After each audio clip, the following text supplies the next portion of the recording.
नमस्कार, आप देख रहे हैं जी न्यूज। आपके साथ हूं मैं रुबिका लियाकत। ताल ठोके में आप सभी का बहुत बहुत स्वागत है। पीएम मोदी वाराणसी में जिस तरह से महाप्रचार में जुटे हैं, क्या उससे वो यूपी में बीजेपी का वनवास खत्म कर पाएंगे? और लखनऊ की लड़ाई में काशी किसका साथ देगी, ये वो बहुत इंपॉर्टेंट सवाल है जिसका जवाब तलाशना आज की तारीख में जरूरी हो जाता है। पीएम मोदी आज फिर काशी परिक्रमा के लिए निकल चुके हैं। आज प्रधानमंत्री का रोड शो पांडेयपुर से काशी विद्यापीठ तक होगा। रोड शो के बाद मोदी एक चुनावी जनसभा को भी संबोधित करेंगे। यूपी के 7वें और आखिरी चरण में साहब सिर्फ 40 सीटों पर चुनाव होना है। ऐसे में ये पावर प्ले क्या बताता है? 2012 के विधानसभा चुनाव में इन 40 सीटों में समाजवादी पार्टी ने 23 सीटें जीती थी और इसीलिए आखिरी चरण का चुनाव बीजेपी के लिए बहुत बहुत महत्वपूर्ण और खास हो जाता है।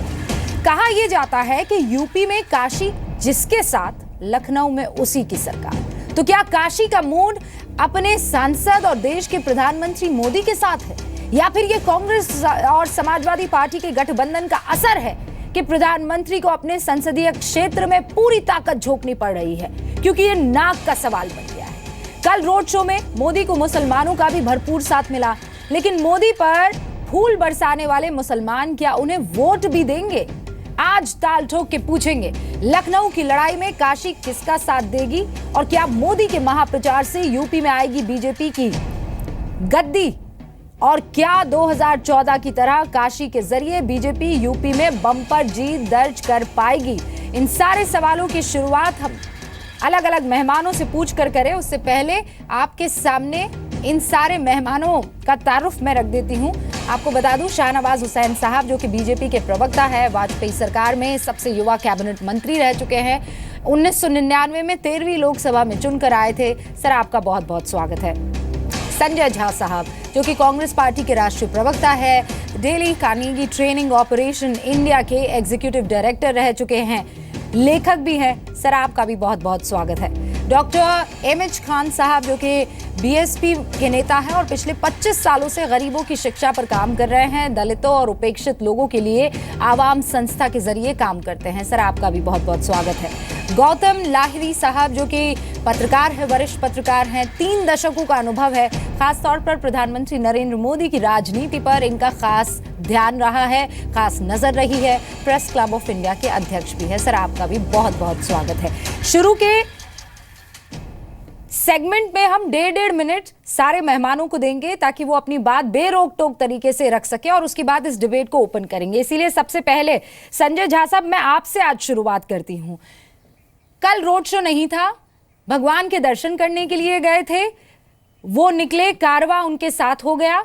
असल में रोड शो आज है, लेकिन कल की भीड़ और आज की भीड़ अगर मिला दी जाए तो क्या गठबंधन इससे खौफ में आता है?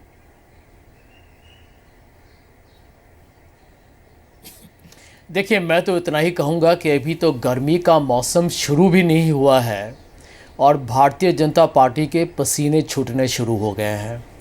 अब लोग यही पूछ रहे हैं कि मोदी जी क्या प्रधानमंत्री के पद से इस्तीफ़ा देके अब क्या वो उत्तर प्रदेश के मुख्यमंत्री का चेहरा बनना चाहते हैं भारतीय जनता पार्टी का? देखिए, भारतीय जनता पार्टी का हार निश्चित है और ये उनके लिए एक बहुत बड़ा एक समस्या हो गया है। इसीलिए मोदी जी ने अपने सारे मंत्रियों को लेके राजधानी से, दिल्ली से लेके मोदी सरकार को अब वाराणसी में बिठा दिया है।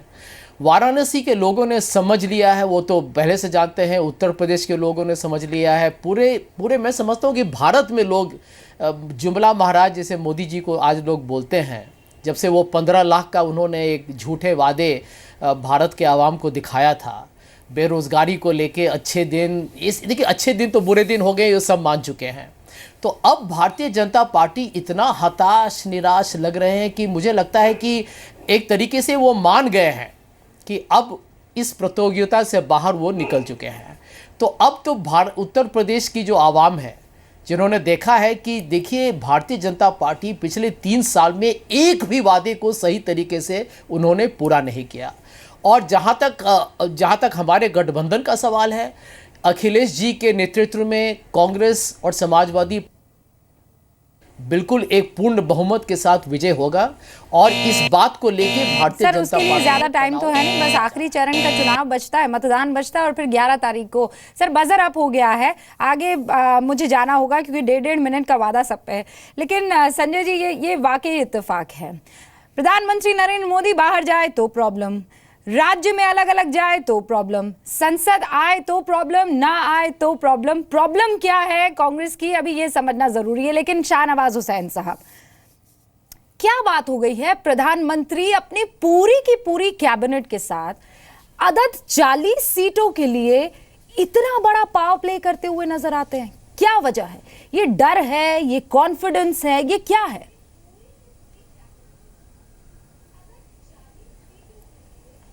ये डर तो हमारे विरोधियों की ज़बान पे दिख रहा है। जिस तरह के शब्दों का उपयोग हमारे विरोधी प्रधानमंत्री जी के लिए कर रहे हैं उससे साफ जाहिर है कि ये डरे हैं, सहमे हैं। इनको मालूम है कि नरेंद्र मोदी जी का लोकसभा क्षेत्र है बनारस। बनारस एक केंद्र है, काशी से ही प्रचार होता है। इनके सब नेता जमा हैं, उनकी कोई गिनती नहीं है, न कोई उनको जानता है। इनके यहाँ अखिलेश जी, राहुल जी और डिम्पल जी, 3 के अलावा किसी की कोई पहचान बची नहीं है। हमारे यहाँ गैलेक्सी ऑफ लीडरशिप है और हमारे नेता नरेंद्र मोदी का वो क्षेत्र है, वो वहाँ पर अगर दौड़ा कर रहे हैं तब भी ये परेशान हो रहे हैं। कल मंदिर को दर्शन को गए तो जन सैलाब उमड़ गया। रोड शो आज है, उसमें पता लगता है कि कितनी बड़ी तादाद में लोग हमसे जुड़े हैं। जहाँ तक सवाल है लोकसभा के चुनाव में, जब 2014 में लोकसभा का चुनाव हुआ था, विधानसभा में तो हमने बहुत कम सीट जीती थी, लेकिन लोकसभा के चुनाव में इसी पर हमने करीब 40 में से 38 सीटों पर बहुमत प्राप्त किया था। तो इस बार हम 0 पर इनको आउट करेंगे, मेहनत करेंगे। नरेंद्र मोदी जी भारतीय जनता पार्टी के नेता हैं, तो भारतीय जनता पार्टी का अगर वो प्रचार कर रहे हैं तो इनको दुश्वारी क्या हो रही है? ये मुकाबला करें। अगर आपके पास नेतृत्व नहीं है, नेता नहीं है, तो हम आपको उधार में तो नहीं दे सकते। आप जिस तरह की आलोचना करेंगे उससे कुछ होने वाला नहीं। पूरा काशी, पूरा पूर्वांचल भारतीय जनता पार्टी का है। हम लोग इनको 0 पर आउट करेंगे। बजर अप हो गया। लेकिन यही बात तो संजय झा कह रहे थे साहब। आप कह रहे हैं कि इनके पास चेहरा नहीं है, गठबंधन के पास अखिलेश यादव है, राहुल गांधी है, डिम्पल यादव भी आ गई हैं। यहां तो सवाल फिर बीजेपी से उठ जाता है कि उत्तर प्रदेश में क्या वाकई प्रधानमंत्री ही इकलौता एक चेहरा है? देश के प्रधानमंत्री ही वो चेहरा है? यूपी का कोई और नेता नहीं है, बीजेपी का और कोई ऐसा नेता नहीं है जो इस पूरे के पूरे जिम्मेदारी को अपने कंधे पर ले सके? मैं आगे आऊं, इस सवाल का आपसे जवाब लूंगी। लेकिन डॉक्टर खान, कल एक सीन देखा गया जिसमें मुसलमान बेहद प्यार से प्रधानमंत्री नरेंद्र मोदी का इस्तकबाल कर रहे थे। फूल फेंके गए उनकी तरफ, शॉल फेंकी गई, उस शॉल को उन्होंने अपने सर पर लिया। क्या जिस तरीके से प्यार बरसाया है मुसलमानों ने, ये वोट में भी तब्दील हो पाएंगे? नहीं, वोट में देखिए, वोट में तब्दील होने का मसला तो 11 तारीख को आपको पता चलेगा। आज तो जो आदमी जो किसी के घर जाता है, चाहे दुश्मन भी आ जाए तो हम उसको सलाम करते हैं, इस्तकबाल करते हैं, उसका खैर मकदम करते हैं। हमारा ये तहजीब है, हमारा ये कल्चर है। जब जो मोदी टोपी नहीं पहनने को तैयार थे, आज सारे कार्यकर्ता टोपी पहन के टहल रहे हैं। अब ये आप उसमें उसी में फ़र्क कर लीजिए क्या है। 15 साल 2014 से इन्होंने जो वादा किया था, वहाँ की जनता व्याकुल है कि ऐसा कौन सा हमने जनप्रतिनिधि चुन दिया जो 3 साल में आया भी नहीं और राजनीतिक रूप से दर्शन करने चला गया भगवान का। अब अकेले में आके भगवान के दर्शन करते तो समझ में आता, राजनीतिकरण कर दिया, दर्शन का भी राजनीतिकरण कर दिया और काम के मामले में 0 शून्य रहे। कभी कोई उनका प्रतिनिधि वहाँ रहा नहीं। इनकी आज की रोड शो जो रोड शो हो रहा है और कांग्रेस और का नाम है समाजवादी पार्टी का रोड शो जो हो रहा है, इसके डबल मीटिंग कल हमारी बहन जी मायावती जी ने किया है। जिसको देखना हो देख ले, आपने भी उसका चर्चा नहीं किया, जरा क्लिप आप भी उठा के देख लीजिए। तो ये जो नाटक हो रहा है, रोड शो हो रहा है, ये पहले भी हो सकता था। चुनाव के समय एकदम जब चुनाव आ गया है तब उस समय जनता के बीच में जाने का मतलब क्या है ये पब्लिक जानती है, पब्लिक समझती है। 15 लाख रुपये भी नहीं आ पाए, रोजगार नहीं मिल पाया नौजवानों को। बुनकरों की बहुत बड़ी समस्या है बनारस में, वो आत्महत्या कर रहे हैं। बुनकरों के लिए कोई पैकेज नहीं दिया केंद्र सरकार ने और नहीं उत्तर प्रदेश सरकार ने। आज जो है माहौल बहुत बिगड़ा हुआ है। और इस माहौल में अच्छा डॉक्टर खान, आपकी बहन मायावती की रैली में अगर लाखों की तादाद में लोग आते हैं तो वो आम लोग हैं, लेकिन अगर यहाँ जन सैलाब उमड़ जाता है तो वो कार्यकर्ता हो जाते हैं। यहाँ जो टोपी पहने मुसलमान हैं वो वोट नहीं करते, पर आपके यहाँ भले ही टोपी ना पहने वो वोट कर देंगे। ये बड़ा सेलेक्टिव किस्म का है। सर आवाज बंद हो गई है, बजर अप हो गया है, मुझे लाहिरी जी के पास जाना है। डॉक्टर खान हमारे पास पूरा टाइम होगा, मैं अभी आपको मौका नहीं दे पाऊंगी। लाहिरी साहब, लेकिन आज की तारीख में जो पूर्वांचल की इन 40 सीटों पर वोट करने वाला है, चाहे वो गृहिणी हो, चाहे वो काम करने वाला आदमी हो, चाहे वो नौजवान है जो रोजगार की तलाश में है, वो ये सोच रहे हैं इस रोड शो से, भगवान के दर्शन से, जो ये कैबिनेट वहां पहुंच गई अचानक जीत की आदत प्लानिंग के साथ, इससे उन्हें मिलेगा क्या ये सोच के वोटिंग नहीं होगी? नहीं, देखिए, आप मोदी जी का जो कैंपेन स्टाइल है वो परंपरा हटके ही होता है, इसलिए ये बेकार बहस है कि उनको रोड शो करना चाहिए कि नहीं चाहिए। वो एक वहाँ का सांसद है, जाना स्वाभाविक है।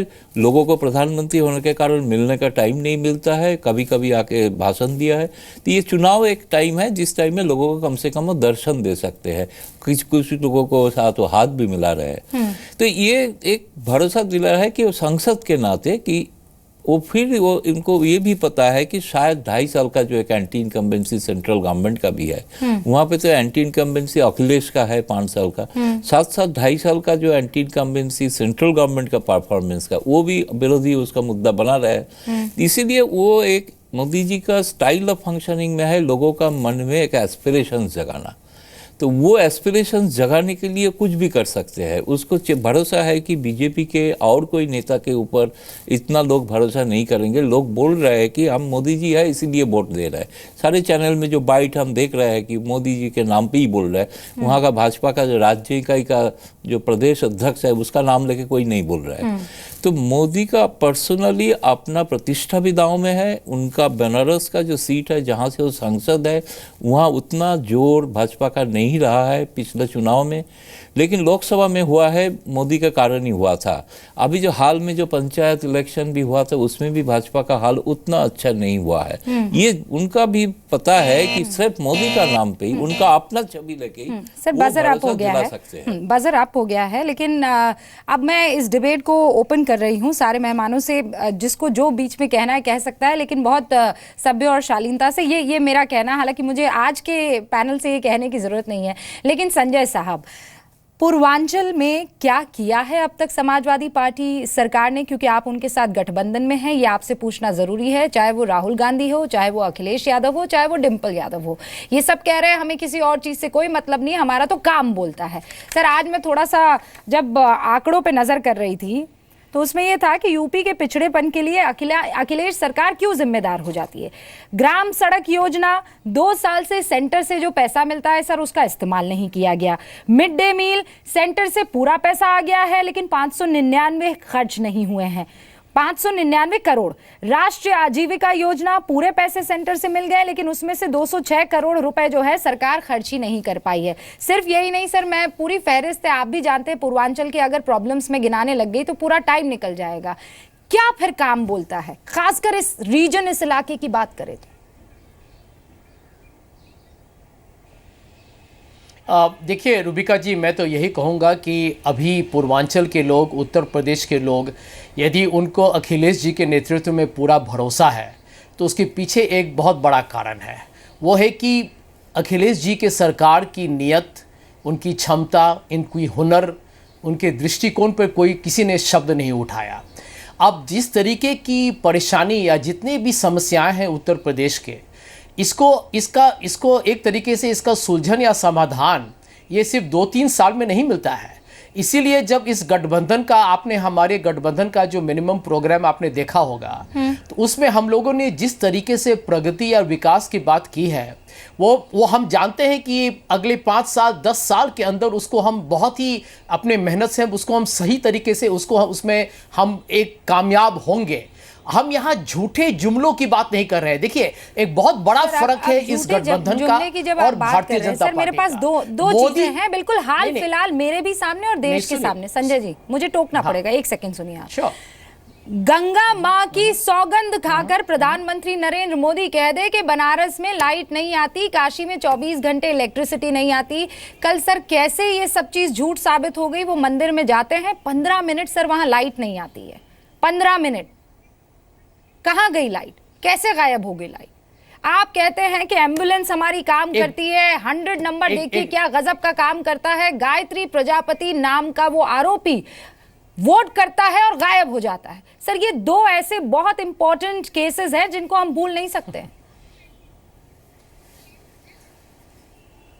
मैं आपको बता दूं कि आप देखिए कि भारतीय जनता पार्टी के अध्यक्ष कौन हैं। भारतीय जनता पार्टी के अध्यक्ष जो हैं मौर्य जी, उन पर तो ढेर सारे अपराध के कानून लगे हुए हैं। इस चुनाव में रूबिका जी इस बात पर ध्यान दीजिए कि भारतीय जनता पार्टी के उम्मीदवार में सबसे ज्यादा जो अपराध के जो आरोप लगे हुए हैं भारतीय जनता पार्टी पे लगे हुए हैं। उनको उसमें तो सुप्रीम कोर्ट को इंटरवीन नहीं करना पड़ा है। शाहनवाज हुसैन साहब, बात तो समझिए। मैं नहीं सुनिए, आप संगीत सोम, आप संजीव बलियान, मुश्किल सवाल है। संजय झा जी से आपने पूछ सुरेश राणा जी हैं, योगी आदित्यनाथ हैं, साक्षी महाराज हैं, इनको आप कैसे भूल सकती हैं? इन्होंने जिस तरीके